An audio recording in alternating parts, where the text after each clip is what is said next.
Hello అండి. అందరికీ నమస్కారం. నేను మీ విజయలక్ష్మిని. Welcome to Golden Fish YouTube channel. మేము కొద్ది రోజుల క్రితమైతే ఒక మ్యారేజ్‌కైతే అటెండ్ అయ్యామండి. అయితే ఆ మ్యారేజ్ వ్లాగ్ అన్నది మీతో షేర్ చేసుకుంటున్నాను. మా ప్రయాణం అది ఎలా జరిగింది, మ్యారేజ్ ఎలా జరిగింది అన్నీ కూడా ఈ వీడియోలో షేర్ చేసుకుంటాను.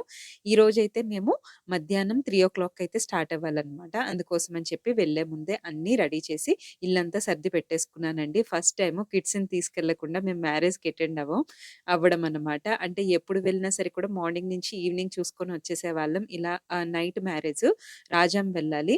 కానీ ఏంటంటే ఇంక పిల్లలకి ఎగ్జామ్స్ అవుతున్నాయని ఇంకా మార్నింగ్ మేము అన్నీ వాళ్ళకి స్కూలుకి పంపించేసి ఇంకా మధ్యాహ్నం బయలుదేరాము. ఇంకా అమ్మకి అప్పజెప్పేసి మేము వెళ్తున్నామనమాట. ఇంకా స్టేషన్‌కైతే వచ్చేసామండి. చాలా రోజుల తర్వాత మళ్ళీ ట్రైన్ జర్నీ వెళ్తున్నాము. రౌరకెలా నుంచి వచ్చేసిన తర్వాత మేము చాలా తక్కువండి ట్రైన్ జర్నీ చేయడము. అక్కడ ఉండేటప్పుడైతే 3, 4 టైమ్స్ రావడం జరిగేది. ఇంక ఇక్కడికొచ్చేసిన తర్వాత అమ్మ వాళ్ళు ఇక్కడ, అత్తయ్య వాళ్ళు ఇక్కడ అంత అవసరం పడటం లేదు.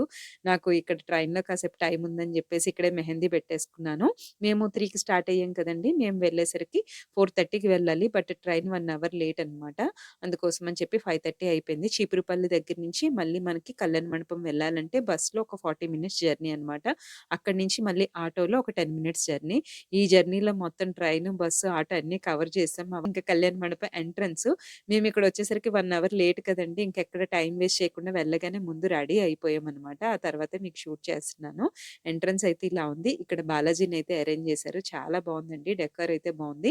రిసెప్షన్ అయితే మధ్యాహ్నం కంప్లీట్ అయిపోయిందండి. మేము మ్యారేజ్‌కి ఉండాలని చెప్పేసి మేము ఈవినింగ్ ప్లాన్ చేసుకున్నాం. ఎందుకంటే పిల్లలు స్కూలు మార్నింగ్ అంతా ఉంటుంది కదా! అని చెప్పేసి. మళ్ళీ నెక్స్ట్ డే స్కూల్ వెళ్ళే టైంకి వెళ్ళిపోవాలని చెప్పేసి మేము ఇలా పెట్టుకున్నామనమాట. బట్ ఒక 1 అవర్ అయితే లేట్ అయిపోయింది. కళ్యాణ మండపం అయితే చాలా బావుందండి. గార్డెనింగ్ గాని, ఇక్కడ డెకర్ గాని, లైటింగ్ సెట్టింగ్ అయితే చాలా స్పేషియస్‌గా కూడా ఉందనమాట.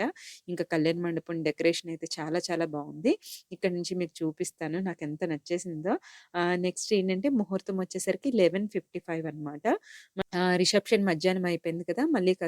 మళ్ళీ ఈవినింగ్ కూడా టైం ఉందని చెప్పేసి సంగీత్ అవన్నీ మేము వచ్చేసరికి అవుతున్నాయి. బట్ అక్కడ అటెండ్ అయితే మళ్ళీ లేట్ అవుతుందని రెడీ అయ్యి కిందకొచ్చేసామనమాట. ఆ తర్వాత ఇక్కడి నుంచి మళ్ళీ మేము డిన్నర్‌కైతే వెళ్ళిపోయాము. ఈ లోపున కొన్ని ఫోటోస్ ఎవరైతే మిస్ అయ్యారో అందరికీ కూడా కవర్ చేశారు. ఫోటోషూట్ కూడా బిగ్ స్క్రీన్ అరేంజ్ చేశారనమాట. ఇంకా డిన్నర్‌కైతే స్టార్ట్ అయిపోయింది ఇక్కడ. ఇక్కడైతే డాన్స్‌లండి ఇంకా మరి చెప్పకండి అందరూ కూడా వేసేశారు. ఇగ ఇదేంటంటే మ్యారేజు మా అత్తయ్య గారు అంటే మా హస్బెండ్ వాళ్ళ మదర్‌ది బ్రదర్ అండి. బ్రదర్ వాళ్ళ మనవరాలిది. అంటే నాకు పెదనాన్న అవుతారు కదా! పెదనాన్న గారికి నలుగురు అమ్మాయిలు, ఒక అబ్బాయి అనమాట. ఆ నలుగురు అమ్మాయిల్లో పెద్ద అమ్మాయి వాళ్ళ రెండో అమ్మాయిదనమాట. అంటే నాకు కూడా కూతురవుతుంది. అక్క కూతురనమాట. నా కూతురు పెళ్లి అనమాట ఇక్కడ. ఇక్కడ ఇంకా డాన్సులయితే అబ్బాయి సైడు, అమ్మాయి సైడు, ఆ తర్వాత కిడ్స్, తర్వాత ఇక్కడ ఫ్రెండ్స్ ఎవరికి వాళ్ళే డాన్స్ వేసేసారండి. ఇంకా డిన్నర్ కంప్లీట్ అయిన తర్వాత మ్యారేజ్‌కైతే అందరం రెడీ అయిపోయామండి. నైట్ 11:55 ముహూర్తం అంటే మనకి ముందుగానే ఒక 1 అవర్ బిఫోరే కూర్చోబెడతారు కదా! మనకి పూజా కార్యక్రమాలు, కన్యాదానం అవన్నీ ఉంటాయి కాబట్టి ఒక 1 అవర్ ముందే తీసుకొచ్చేసారు.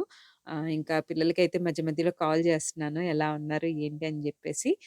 ఇంకైతే మ్యారేజ్ అయితే స్టార్ట్ అయిపోతుంది. నేను మధ్య మధ్యలో కూడా ఆడియో కూడా పెడతానండి.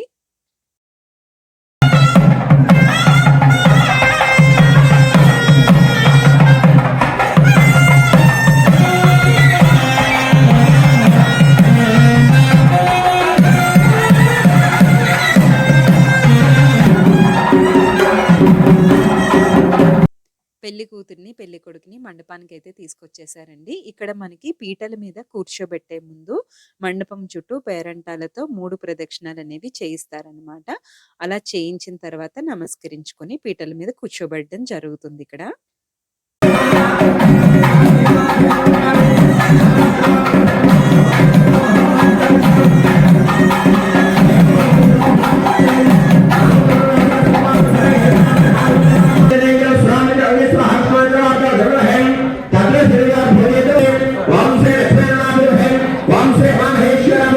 ఇక్కడ మ్యారేజ్ క్లిప్స్ కవర్ చేద్దామంటే ఇక్కడ కెమెరామాన్స్ 5 మెంబర్స్ కూర్చున్నారండి. మనకి లైవ్ పెట్టారనమాట. బిగ్ స్క్రీన్ ఉండడం వల్ల అక్కడ అందరికీ కనిపిస్తుంది.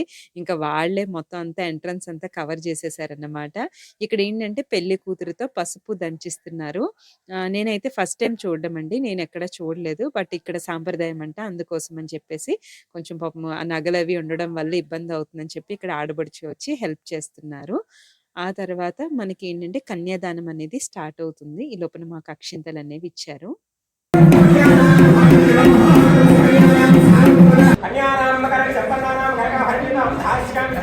చేస్తుండు సార్.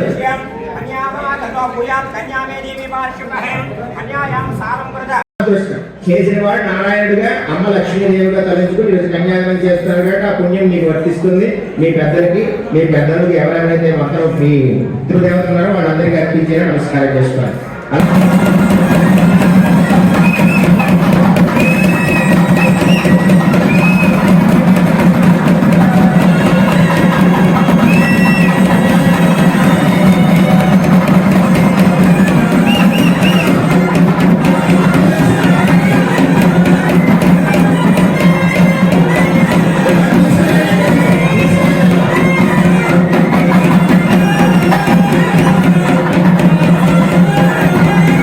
మనకి వెడ్డింగ్ కార్డ్‌లో మనకి ముహూర్తం పెడతారు కదండీ! అది జీలకర్ర, బెల్లం పెట్టే ముహూర్తం.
అమ్మాయి వాళ్ళ ఇంట్లో కూతురు మన ఇంటికి వస్తే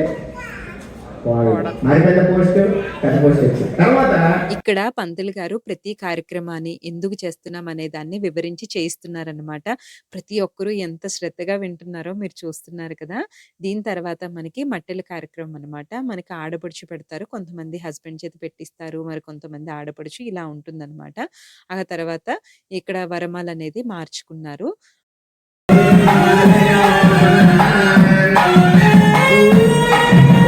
ఇవి కర్పూరపు దండలండి. ఎంతమందికి తెలుసు? ఇలాగా పెళ్ళికి వచ్చిన వాళ్ళందరికీ ఇవి పంచి పెట్టేవాళ్ళనమాట. అవి స్మెల్ అయితే చూస్తూనే ఉండేవాళ్ళం. మా చిన్నప్పుడు ఇలాగా మళ్ళీ చాలా ఇయర్స్ తర్వాత చూస్తున్నాను.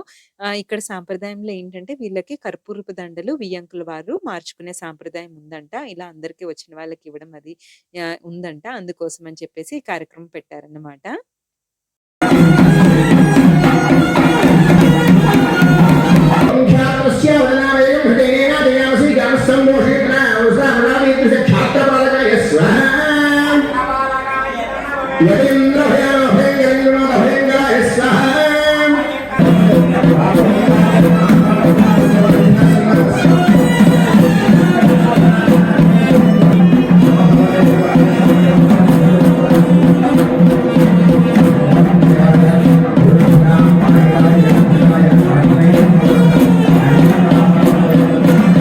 హోమం కూడా పూర్తయిపోయిందండి. ఇప్పుడు ఏంటంటే మనకి అరుంధతి నక్షత్రాన్ని చూపించడానికైతే తీసుకువెళ్తున్నారు. ఈ అరుంధతి నక్షత్రం చూపించేటప్పుడు మధ్యలో వేసే జోక్స్ ఉంటాయి చూడండి. కనిపించిందా? కనిపించలేదా? ఇంకా పగల మ్యారేజ్ అయితే ఇంకా మరి చెప్పనక్కర్లేదు. అరుంధతి దేవి బ్రహ్మ మానస పుత్రిక అంటే రాజుగారి కూతురు. రాజుగారి కూతురు అంటే ఎంత ఉంటుంది? అంతస్తులు, ఆభరణాలు, ఆస్తి మొత్తాన్ని చాలా అదే వశిష్ఠుడు అంటే ఎవరు? మునీశ్వరుడు. ఆయనకి ఏమంటాయి? అరుంధతి నక్షత్రంతో మ్యారేజ్ అనేది కంప్లీట్ అయిపోయిందండి. ఎంత బాగా జరిగిందో నేను చాలా చిన్నగా వీడియో మీతో షేర్ చేసుకోవాలని చాలా చాలా మెయిన్ ఇంపార్టెంట్ క్లిప్స్ మాత్రమే షేర్ చేసుకున్నాను. ఇంకా మ్యారేజ్ అంతా కంప్లీట్ అయ్యేసరికి 2:30 అయితే అయింది. ఇక్కడి నుంచి అయితే రిటర్న్‌కి బస్ వేశారండి.